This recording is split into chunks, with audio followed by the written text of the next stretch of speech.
Godavari ఖనిలో INTUC పెట్టినటువంటి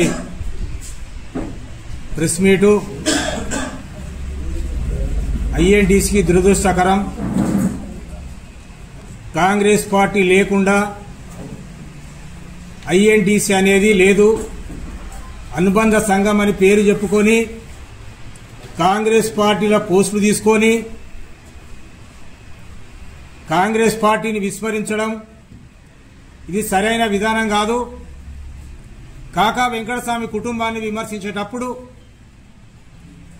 మన దళిత సామాజిక వర్గంలో ఏదైతే దళితులు విమర్శించడానికి ప్రయత్నించిందో గుండె మీద చేసుకొని మాట్లాడాలి. కాకా వెంకటస్వామి గత 40 సంవత్సరాల నుంచి వారి కుటుంబం మన పెద్దపల్లి పార్లమెంటుకే కాకుండా భారతదేశంలో కూడా ఎంతో మందికి ఉపాధి కల్పించినటువంటి కాకా వెంకటస్వామి కుటుంబాన్ని ఇవాళ మీరు ఏం చేసిరని మాట్లాడేటప్పుడు మన దళితులకు కొంచెం దళిత వర్గానికి సిగ్గు ఉండాలి. బడుగు బలహీన వర్గాలనేటోళ్ళు మన దళితుల మీదనే పోరాటం చేయడానికి సిద్ధపడడం అనేది సిగ్గుపడాలి. ఇవాళ అగ్రవర్ణాల వాళ్ళు ప్రోత్సహించి దళితులతోటి దళితుల మీదనే దాడి చేయించడానికి వాళ్ళు చెప్పినప్పుడు మన జ్ఞానం ఎక్కడ పోయింది, మన తెలివి ఎక్కడ పోయింది? ఇంత మన తెలంగాణ గడ్డ మీద కాకా వెంకటస్వామి కుటుంబం శాసించే లేవల్ లేకపోతే మన దళిత సామాజిక వర్గం అనేది ఇవాళ దక్కి ఉండే పరిస్థితి లేదు. కుక్కల కంటే ఈనంగా దగ్గరికి రానినటువంటి సందర్భంలో మన దళిత సామాజిక వర్గానికి ఇవాళ మనకు ఒక కిరటంలాగా కాకా వెంకటస్వామి కుటుంబం మనకు నిలబడే దళితుల పక్షాన. దళితులకు భూములు వంచింది, బంజరు భూములు వంచింది, ఇవన్నీ చేసిన మన కాకా వెంకటస్వామి సమయంలో ఇందిరాగాంధీ టైంలో కూడా నేరు బాయిపని రాకముందు కూడా మనిషికి 2-3 ఎకరాలు దళిత భూములు అనేది బంజరు భూములని పంచినటువంటి దాఖలాలు కాంగ్రెస్ పార్టీ కాకా వెంకటస్వామిది అని చెప్పక తప్పదు.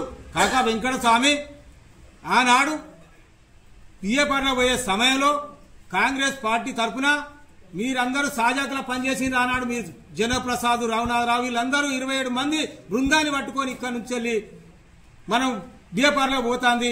పోయేటప్పుడు కాకా వెంకటస్వామి గారు మీరు ఎట్లా మీరైనా కాపాడాలంటే పార్లమెంట్లో ఆయన సాంబార్లకు వీళ్ళందరికీ అనుమతి ఇచ్చి పార్లమెంట్లో 27 మందికి అనుమతి ఇచ్చినటువంటి కాకా వెంకటస్వామి కుటుంబాన్ని ఇవాళ విమర్శించే అటువంటి నీ సాజా బృందా ఇవాళ ఐఎన్టీసీలో పనిచేసే నాయకులకు ఉన్నది అంటాను. నేనున్నా కూడా కాకా వెంకటస్వామి సాంబార్లో నేనున్నా. ఆనాడు సీకాస పోరాటం నడుస్తుంది. తెలంగాణ అంటే ఆంధ్రప్రదేశ్ అంటే వాడు దగ్గర రాని సమయంలో 27 మందిని పార్లమెంట్కి ఇంటర్ చేసినటువంటి కాకా వెంకటస్వామి కుటుంబం నుండి అన్ననాడు ఆనాడు కాపాడటానికి కాకా వెంకటస్వామి పనిచేయలే, కాకా వెంకటస్వామి కుటుంబం పనిచేయలే. ఇవాళ ఇంటర్సిటీ ఎక్కడికి వెళ్ళి వచ్చింది, తెలంగాణ ఎక్కడికి వెళ్ళి వచ్చింది, మన సింగరేణి ఎక్స్ప్రెస్ ఎక్కడికి వెళ్ళి వచ్చింది, ఇవన్నీ ట్రైన్లు తెచ్చింది కాకా వెంకటస్వామి కుటుంబం తప్ప.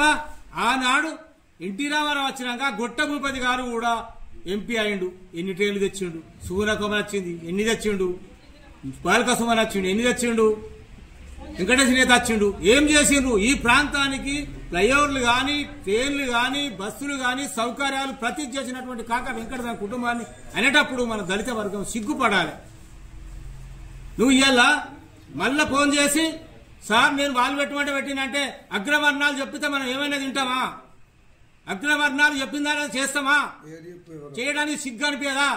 కాంపల్లి సమ్మయ్య గారు నువ్వు అనుకుంటానో కావచ్చు, నేను 7 మంది వాడ మాట్లాడతా, నీకెందుకు భయం పుట్టిందా? నీకు అంత పెద్ద నాయకుడు జనప్రసాద్ ఉన్నప్పుడు, జనప్రసాద్ తోటి ఉండేటప్పుడు నువ్వు స్టేట్మెంట్ ఇచ్చిన తర్వాత మళ్ళీ భయపడి ఎమ్మెల్యే తోటి ఫోన్లో మాట్లాడాల్సిన అవసరం ఏమున్నది నీకు?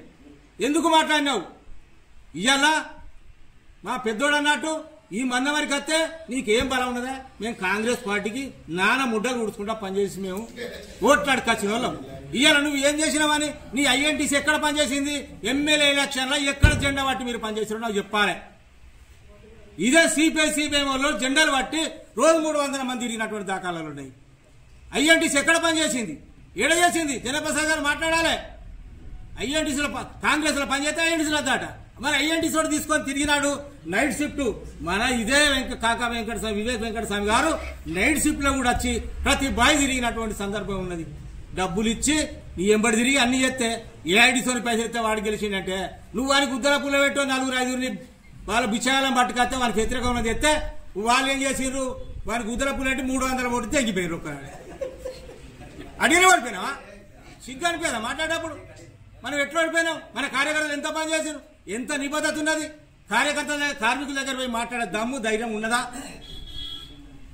అటువంటి అప్పుడు మనం మాట్లాడేటప్పుడు మాట్లాడిన తర్వాత మళ్ళా రివర్స్ గా మనం ఫోన్ చేసి మళ్ళీ మాట్లాడడం అనేది సిగ్గుచేట. అది నీకు ఇంత భయం ఎందుకు మాట్లాడినావు?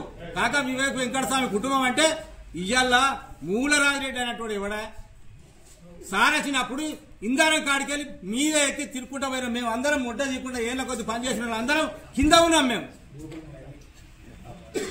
అటువంటి అప్పుడు నువ్వు ఎట్లా సేయకి మాట్లాడుకుంటే ఆయన ఎమ్మడి పోయి ఊరంతా ఊరేగింపు చేసినప్పుడు ఇయ్యాల నీ ఇసుక దందా నడవకపోతేనో, నీ పని చేయకపోతేనో, ఇసుక దందాలు చేయనియాడు సారు. ఏ సారు ఇసుక దందాలు, మట్టి దందాలు, బండా దందాలు, దొంగ పనులకు, దోపిడీ దారులకు అసలే స్థావులేదు ఇక్కడ. కాకా వివేక్ వెంకటస్వామి కుటుంబం అంటేనే అట్లా డబ్బు తీసుకోకుండా చేసినటువంటి కాకా వెంకటస్వామి గారి కుటుంబాన్ని అనేటప్పుడు 1-4 సార్లు ఆలోచించాలి.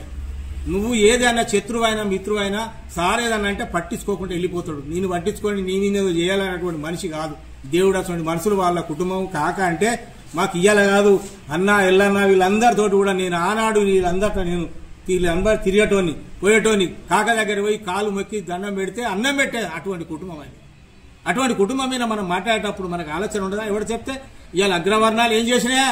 ఇవాళ శ్రీధర్ బాబు చేయబట్టి ఉత్తర తెలంగాణలో ఈ మూట్ల తగాదాలు స్టార్ట్ అయినాయి. మూట్ల తగాదాలు స్టార్ట్ అయి ఏదైతే శ్రీధర్ బాబు ఉన్నాడో మంత్రి పదవులు ఆగటానికి శ్రీధర్ బాబే కారకుడు అని నేను ఇవ్వాలంటాను.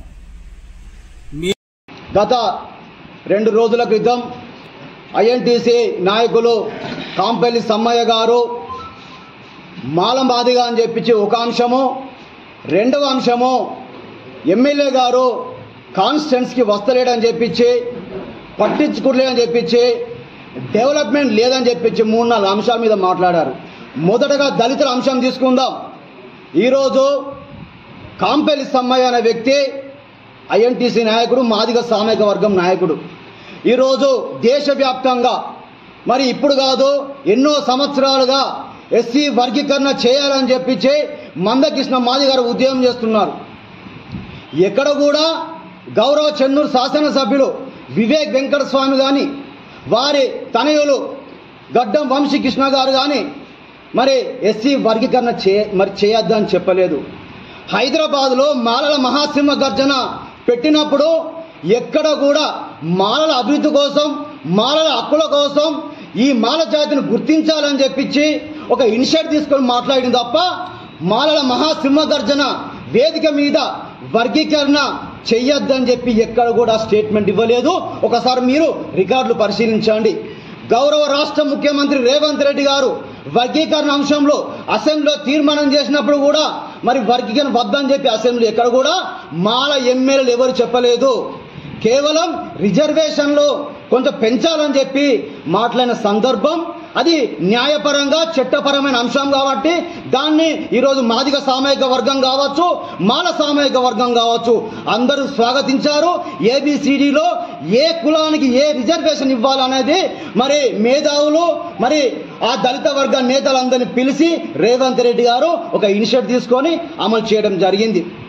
రెండవ అంశం, కాళేశ్వరంలో ఒక దళిత ఎంపీ ఫోటో పెట్టినందుకు ఈ సమస్య ఇంత రాద్ధాంతం అవుతుంది కదా. కాంపల్లి సంబంధం నువ్వు దళితునివే కదా, మరి ఇదే దళిత ఎంపీ పార్లమెంట్లో మరి రిటైర్డ్ కార్మికులకు పెన్షన్ మరి పెంపుదల చేయాలని చెప్పించి, కార్మికులకు ఇన్కమ్ ట్యాక్స్ రద్దు చేయాలని చెప్పించి ఆనాడు తెలుగులో పార్లమెంట్లో కార్మిక డ్రెస్సులో వెళ్ళి మరి అదే పార్లమెంట్లో అక్కడ కేంద్ర ప్రభుత్వం డిమాండ్ చేసినప్పుడు ఇదే ఐఎన్టీసీ నాయకులు మీరు కావచ్చు, మీ కమిటీలు కావచ్చు, ఎంపీ గారికి పాలాభిషేకం చేసిన మాట మర్చిపోయినవా? ఈరోజు అక్కడ ఫ్లెక్సీలలో ఫోటో పెట్టినందుకు నువ్వు దళితునే కదా, అక్కడ బ్రాహ్మణ సామాజిక వర్గం అక్కడ ఉంది కదా, మరి ఒక దళిత ఎమ్మెల్యే మీద, దళిత ఎంపీ మీద మరి ఒక దళితునితోని వారు మరి ప్రెస్ మీట్ పెట్టించడం వెనుక అంతర్యం ఏమిటో మరి నీ రాజకీయ పరిజ్ఞానంలో నీకు ఆయనతో అర్థం కాలేదా? అగ్రవర్ణాలు మరి గత 40 సంవత్సరాలుగా నేను ఈరోజు ఇదే కాంపల్లి సమాన్ అడుగుతున్నా. 40 సంవత్సరాలుగా కాంగ్రెస్ పార్టీ కేవలం వివేక్ మరి కాకా ఫ్యామిలీ ఇక్కడ గతంలో ఎంపీ గెలిచారు, మరి స్థానిక వినోద్ ఎమ్మెల్యే గెలిచారు, ఇక్కడ వివేక్ గారు ఎమ్మెల్యే గెలిచారు తప్ప కాంగ్రెస్ పార్టీ ఎక్కడైనా ఏ ఎమ్మెల్యే కానీ ఇక్కడ గెలిచిన సందర్భాలు ఉన్నాయా? మిగతా పార్లమెంట్లలో బీజేపీ ఎక్కువ స్థానాలు గెలిచింది. ఇక్కడ 70 సంవత్సరాల చరిత్రలో కాకా మరి స్వర్గీయ కాకా వెంకటస్వామి గారు కావచ్చు, మరి వినోద్ గారు కావచ్చు, వివేక్ వెంకటస్వామి గారు కావచ్చు, 70 సంవత్సరాల చరిత్రలో ఇప్పటి వరకు 1 రూపాయి ఏమన్నా అవినీతికి పాల్పడ్డరా? ఎక్కడన్నా అక్రమాలు చేసిండ్రా? ఎవరన్నా ఇబ్బంది పెట్టినరా? వినోద్ హయాంలో మీరు ఐఎన్టీసీ ఉపాధ్యక్షులు ఉన్నప్పుడు మరి మీరు చేసినటువంటి మరి కార్మికుల దగ్గర ఎన్నో సందర్భాలలో మరి అన్ని పనుల రూపంలో మరి మీరు డబ్బులు వసూలు చేసుకోలేదా? ఐఎన్టీసీ పదవిని అడ్డు పెట్టుకొని మరి మీరు ఎన్ని చేయలేదు? ఈ రోజు ఇక్కడ స్థానిక ఎమ్మెల్యే గెలుస్తాడు, ఎంపీ గెలుస్తాడు, పక్కపంటి ఇక్కడ ఎమ్మెల్యే గెలుస్తాడు, రాష్ట్రంలో కాంగ్రెస్ ప్రభుత్వం ఏర్పడుతుంది. మీ ఐఎన్టీసీ ఇక్కడ ఎందుకు ఓడిపోయింది? స్థానిక ఎమ్మెల్యే గారు ఐఎన్టీసీ గెలుపు కోసం ఎంత కృషి చేసిండ్రు? ఇక్కడ ఐఎన్టీసీ ఓడిపోవడానికి కారణం మీరు కాదా? మీ కార్యవర్గం కాదా? మీకు చిత్తశుద్ధి ఉంటే ఐఎన్టీసీ ఓడిపోయినందుకు మీరు రాజీనామా చేయాలి కానీ పదవులు తెచ్చుకొని ప్రెస్ మీట్లు పెట్టడం కాదు సమ్మన్న. ఒకసారి దళిత ఎమ్మెల్యేని విమర్శించేటప్పుడు, దళిత ఎంపీని విమర్శించేటప్పుడు నువ్వు దళితులు అని చెప్పి గుర్తుంచుకో. అసలు నీకు కాంగ్రెస్ పార్టీకి ఏం సంబంధం? మరి కార్మికులు ఎన్నో సమస్యలతోని మరి సతమతం అవుతుంటే ఐఎన్టీసీగా కార్మికుల పక్షాన మీరు ఉండి పోరాడాల్సింది పోయి కేవలం మీ మాస్టర్ల కోసమో, మీ స్వార్థం కోసమో, మీ పదవుల కోసమో, మీ పనుల కోసమో ఈరోజు ఐఎన్టీసీని వాడుకుంటున్న మాట వాస్తవం కాదా? అభివృద్ధి అంటారు మీరు. నేను చెప్తున్నా, స్థానిక ఎమ్మెల్యే వివేక్ వెంకటస్వామి గారు నెలకు అన్నగారు చెప్పినట్టు 15-20 సార్లు మరి ఇదే కాన్స్టిట్యున్సీలో మందమర్లో ప్రతి వార్డుకు, ప్రతి గ్రామానికి, ప్రతి మండలానికి తిరిగి డైరెక్ట్ గా ప్రజల దగ్గరికి వెళ్లి సమస్యలు తెలుసుకొని అక్కడక్కడనే అధికారులను ఆదేశిస్తూ పనులు చేపిస్తున్న విషయాన్ని మీరు మర్చిపోయారా? మీరు మొన్నటి వరకు మరి ఎమ్మెల్యే గారి వెంట ఉన్నారు కదా. ఈ రోజు కనీసం 200 కోట్ల పైచీలకు ఈ కాన్స్టిట్యున్సీలో అభివృద్ధి పనులు నడుస్తున్నాయి. మందమరి పట్టణ విషయానికి వస్తే మరి మొన్న 5 కోట్ల పనులు పూర్తయ్యాయి. ఇప్పుడు 2 కోట్ల పనులు నడుస్తున్నాయి. 20 కోట్ల పనులు టెండర్ పిలిచిండ్రు. ఇది అభివృద్ధి కాదా?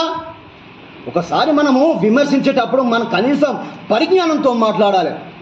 దయచేసి ఏదైతే మంత్రి శ్రీధర్ బాబు గారు చెంచాలు లెక్క ఇక్కడ కొంతమంది నాయకులు చలమని అవుతున్నారో వారికి మర్యాదగా చెప్తున్నాం.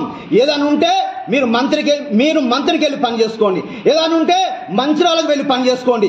ఇక్కడ ఉంటూ ఇక్కడ నీరు తాగుతూ, ఇక్కడ గాలి పీలుస్తూ, ఇక్కడ తిండి తింటూ, ఇక్కడ మరి స్థానిక ఎమ్మెల్యే గారి వివేక్ వెంకటస్వామి గారిని విమర్శిస్తే మాత్రం సహించేది లేదు. ఇదే మందమరి ప్రెస్ క్లబ్ ద్వారా మీకు మరి చాలా సీరియస్ గా వార్నింగ్ ఇస్తాను. మళ్ళొకసారి రిపీట్ అయితే మాత్రం సహించే లేదని చెప్పి హెచ్చరిస్తూ